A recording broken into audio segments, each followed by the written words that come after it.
Hello, hello, hello. Welcome to another episode of the GSMC Wrestling Laureate podcast brought to you by the GSMC Sports Network. Hope you guys had an amazing weekend. It is Monday, grueling Monday. The worst enemy, the heel of all every day of the week. Fridays, of course, that baby face. And, then you have that Monday that you just don't want to face. You know what I mean? Like it's just it's a grind. It's a grind to be honest, but we all made it through. So give yourselves a nice little pat on the back. Y'all deserved it. Thank you so much for tuning into the GSMC Wrestling Laureate podcast brought to you by the GSMC Sports Network. I'm your host, Eric Rodriguez, here every Monday through Friday, 11 p.m. Eastern Time, 8 p.m. Pacific Time, here to talk about all things professional wrestling, all the action inside and outside of the ring, behind the curtain calls, superstar news, rumors, updates, injuries, contract obligations, or whatever we talk about here on the GSMC Sports Network. And we always have a great show. Always have a great show lined up. We have our WWE Smackdown review. We're going to talk about our Monday Night Raw preview. Should be a good one. Of course, it is the last Monday Night Raw before SummerSlam. So of course, this is like a win or go home kind of show. And then we're going to talk about we did have a birthday boy. We had another birthday boy over the I think it was on Saturday on the 25th. We had no on the 27th. We had Triple H, Paul Levesque. He turned 55. So we're going to talk about a little bit about Triple H's his legacy and stuff like that. And of course, what's more to come in terms of the Paul Levesque era. And then we're going to talk about Bianca Belair. Bianca Belair recently said in an interview that her most embarrassing moment in her career was losing at SummerSlam 2021 to Becky Lynch in 26 seconds. And then our fifth and final segment, we're gonna talk about Charlotte Flair. Charlotte Flair, she's right there. She recently had a social media post where it showed her doing some work inside the WWE Performance Center. So could that possibly mean anything, especially heading toward the biggest party of the summer? Is it like a foretelling of her coming back bigger and better and stronger than ever? So we're gonna dive on into her injury status updates and also what can we expect in the future. But before we dive into any of that, I want to remind you guys to use the tips and donations link at the GSMCpodcast.net. Shoot me your comments, questions, and concerns. Tell me what you like, tell me what you don't like. Give me your, outstanding opinions on things. Don't care if it's crazy. Of course, hit up the GSMCpodcast.net, the tips and donations link, give, whatever you can. Most importantly, the best thing about this podcast is when we get a lot of audience engagement. Love that 1,010%, 1,010%. Love hearing the voices from you guys. Give me a shout out from where you're listening from or watching for that matter. So just spend time with me. Spend time with your boy E here from the GSMC Wrestling Laureate podcast, here to talk about our favorite thing, some people's guilty pleasure. I don't think it's really a guilty pleasure because I've watched professional wrestling and grown up with it my whole entire life. But for some people, they're like, you know what? I'm a little bad. I'm a little bad. I kind of like professional wrestling. Yes, I know it's scripted. Yes, I know it's choreographed. And I know my friends are just going to be so bad at me. No, they're not. They're not. Professional wrestling is something within the sports entertainment business that's been prominent, that's been on the minds of every single sports fans. Yes, you see professional wrestling on Sports Center here and there. You see Stephen A. Smith talking about it sometimes. Yeah, professional wrestling is a sport. Yes, ladies and gentlemen, indeed, it is a sport. I don't know if it took you guys until July 29th of 2024 to finally grasp the concept that wrestling is indeed a sport. So, once again, hit up the tips and donations link at gsmcpodcast.net. Shout out anything, absolutely anything. Tell me how you're feeling. Tell me how your weekend was, whatever. All right, so we're gonna move on. We have our WWE Smackdown review. It was action packed. It was pretty awesome. So the show started off with Nick Aldis addressing the Bloodline, saying that since Tungaloa's eye was actually hurt after the beating of Kevin Owens, which is kind of karma, thanks to my man upstairs, kind of karma for the Bloodline. They eventually got what was theirs, and Nick Aldis was going to have them forfeit their spot in the tag team gauntlet match. But of course, Solo Sikoa, that slide devil, you that tribal chief, Savior's going to help us. I'm just kidding. No, he's terrible, absolutely terrible. Jacob Fatu has replaced Tungaloa, and to be honest, I like in this podcast and throughout, sports, entertainment, wrestling, media, there's kind of that same block. There's that same block, kind of deterring. Is Solo Sikoa actually, ready to be the tribal chief? Does he really have the credibility? Does he really have the accomplishments to kind of set forth like kind of, that self-proclaimed tribal chief? In my opinion, I feel like he has not. And then, something that I kind of wanted to mention, Jacob Fatu inside the ring has been so much impressive, more than Solo Sikoa. Even Tama Tonga within, with his brother Tongaloa has been in the ring more impressive than Solo Sikoa. And if Hikuleo, if he debut, he is on the WWE roster from New Japan Professional Wrestling. If he makes it onto the WWE scene and he joins the Bloodline, that's another Bloodline member that is highly regarded above Solo Sikoa in terms of talent, accomplishments, international. Like these guys are big. These guys are it's that definitely something maybe WWE should have paid attention to, but of course, under the Vince McMahon era, you didn't really have like any of these. It's playing along with the storyline. It really is. Solo Sikoa wants to establish this new young bloodline, and he's done a really, really good job having foreign names from the fans forced down their throats, having to just accept Tamatonga, Tongaloa, Jacob Fatu, also Hikuleo. It's WWE, I think what they're doing with the new young bloodline is correct. Forcing it a little bit is kind of, the main issue here. I feel like 1,010% they're forcing it. I think it came way too fast for him to fight Cody Rhodes for the WWE Undisputed Championship.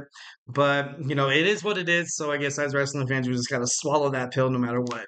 Next, we had a match between the LA Knight and Santos Escobar, of course. You saw the WWE United States champion Logan Paul stick his nose into somebody else's business. But it did not alter the outcome of the match. The LA Knight was able to hit the BFT for the win, but after the match, ended, you saw Logan Paul come out and do what he does best is just prey on the weak, the ultimate opportunistic, the YouTube megastar. Kind of reminds me of like a bougie Edge, I guess you can say. I know Edge is a little more, a little bit more rugged in terms of professional wrestling, but Logan Paul, he's proved himself to be a WWE superstar. Those out there who feel like Logan Paul has not done what it takes to be a WWE superstar, you got to look in the mirror, man. You got to kind of wake up a little bit.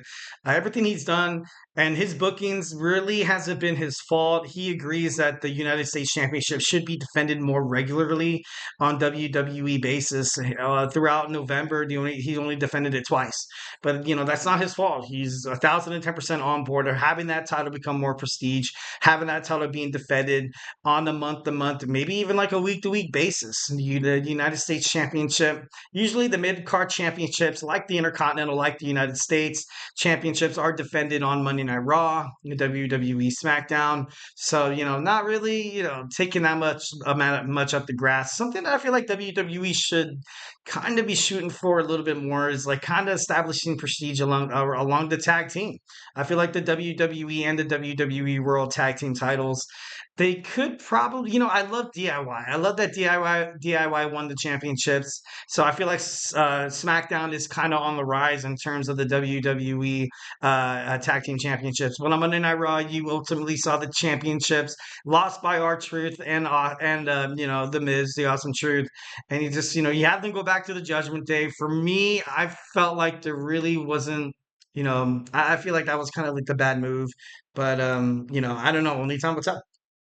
So Santos Escobar, helped Logan Paul take out the LA Knight. After that, you saw a promo with Naomi basically saying that she's going to, get the glow of respect from Blair Davenport. So there's more for that. Heading forward, next we have Jade Cargill and Bianca Belair. They address Alba Fire and Isla Dawn. They were attacked from behind, but once again, what Jade Cargill did, what they do, Bianca Belair, what they do, although they might be down, although they might be outnumbered and damn near the underdogs. I don't know why they would ever be seen as the underdogs, but they came out on top as always. They always come out on top. That's why I'm kind of worried about them regaining the WWE World Tag Team title because you have such strong teams like Chelsea Green, also Piper Niven. You also have the newly formed stable of Zoe Stark and Shayna Baszler. You have what's going on in NXT. And it would be kind of a bold, rash statement for me to be like, all right, I feel like the NXT should have their WWE World Women's Tag Team Championships, but it's hard. It's hard. It forever will be hard, actually. Then you saw a promo. You saw Terrence Crawford with the Street Profits. You kind of saw them, kind of colluding in the back. Nia Jax in a promo said that she's going to get Tiffany Stratton a new briefcase, and she basically asked, like, if I win this championship, are you going to catch in on me? Tiffany Stratton was like, no, I can never do that to you, girl. But I think that's full of like shiitake mushrooms there. It just makes me, I kind of ponder the idea of her catching on Liv Morgan, also Rhea Ripley, and I just don't really see how any of that would kind of go moving forward. So I basically think it's going to be either Bayley or Nia Jax. So then we had the tag team gauntlet match. We had the tag team. We started off with Baron Corbin, Apollo Crews, who defeated Legado del Fantasma, only to be defeated and eliminated by the Street Profits. But something that Baron Corbin and Apollo Crews have to hold their head up high is that they were absolutely impressive. Both those superstars were really good in the tag team. Would love to see them, in singles competition and stuff like that. But Baron Corbin, I feel like WWE has like a new regard, has a new story, has kind of like a new projection on the way they want to handle this Baron Corbin character, which is great because throughout the years, after they kind of effed him up, and I know like he did tag on the tail of a snake that ultimately bit him back, being Vince McMahon. He said something to WWE creative that Vince didn't like, so then Vince punished him. He made him lose his Money in the Bank briefcase in a very embarrassing, exhausting fashion.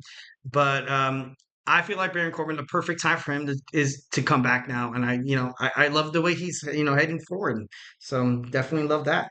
So, excuse me. Sorry, a lot to say there. So yeah, we saw Corbin we saw them get eliminated by the Street Profits. Then we saw Pretty Deadly. Street Profits eliminated Pretty Deadly. Then we had the OC eliminated by the Street Profits, which was a steal win. And then, of course, the last team, and I did not want them to win tonight, was Tama Tonga and Jakob Fatu. Kind of lame, but you have the Bloodline heading toward next week's WWE Smackdown. See, I don't know why it's not at SummerSlam. This is Johnny Gargano's home to Cleveland, Ohio. It should be at SummerSlam, but once again, you see the WWE Tag Team titles being defended on SmackDown, which is cool. I don't hate that. It's not that I don't like. I'm not like every title match should be on pay per view. Like blah blah blah. But it's not the same like it was anymore. Like I kind of compare it to the ratings between Monday Night Raw and WCW Nitro is that a lot of people don't have cable television anymore. They don't. They're streaming it on a service like Fubo, Roku, also YouTube TV, where it's. And then you could pay for Peacock. You're not paying $100 and something a month for cable. Maybe $40 for two streaming services, Peacock, and for me, it's Peacock and YouTube TV, where you get Monday Night Raw, SmackDown, and then on Peacock you get all the episodes and also the pay-per-views. But I don't know. I just think it's different times. I just think it's different times. It's not so much of a glamour for titles to be defended on the main stage on the pay-per-view anymore, like it was back in the day. Like back in the day, if this happened like 10 or like 12, yeah, like 10 years ago, I'd be like, oh my god, that's freaking sick. They're defending the WWE Tag Team titles on a weekday show on cable television. Are you kidding me? That's amazing. But nowadays it's not like it used to be. It's not like what it used to be. But then again, that could be me showing my age once again. So then you saw Austin Theory and Grayson Waller come out. They called out Terrence Crawford. Terrence Crawford is a two-time champion, 40-0. That's amazing. He got punched out. No, he punched out. Oh my god. Almost left that up. He punched out Austin Theory. Grayson Waller dipped.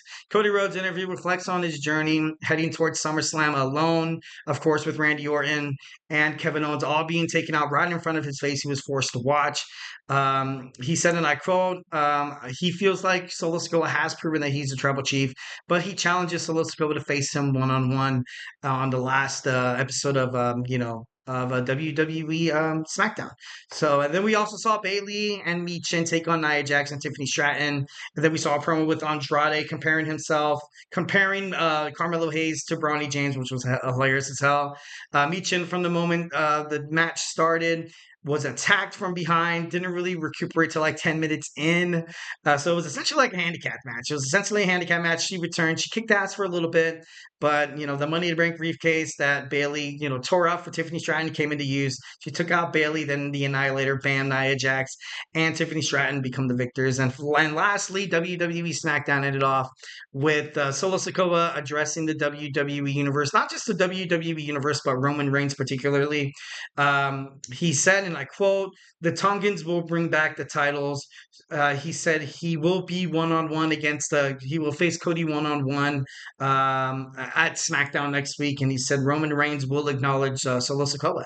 So a lot of crazy stuff, definitely 1,010%. SmackDown getting big ratings, getting amazing ratings, one of the more popular shows. But now we're going to talk about the other show. We have Monday Night Raw. We have a Monday Night Raw preview. We're going to talk about what's going to happen tonight. Anticipated, not debuts, anticipating recoveries. No, that's wrong. That's wrong. Comebacks? No. Returns. Oh my God, I can't believe it. Can't believe I'm going to think of the word return. Anyways, guys, we're going to dig on into that subject matter when we return. So, hey, do not go anywhere.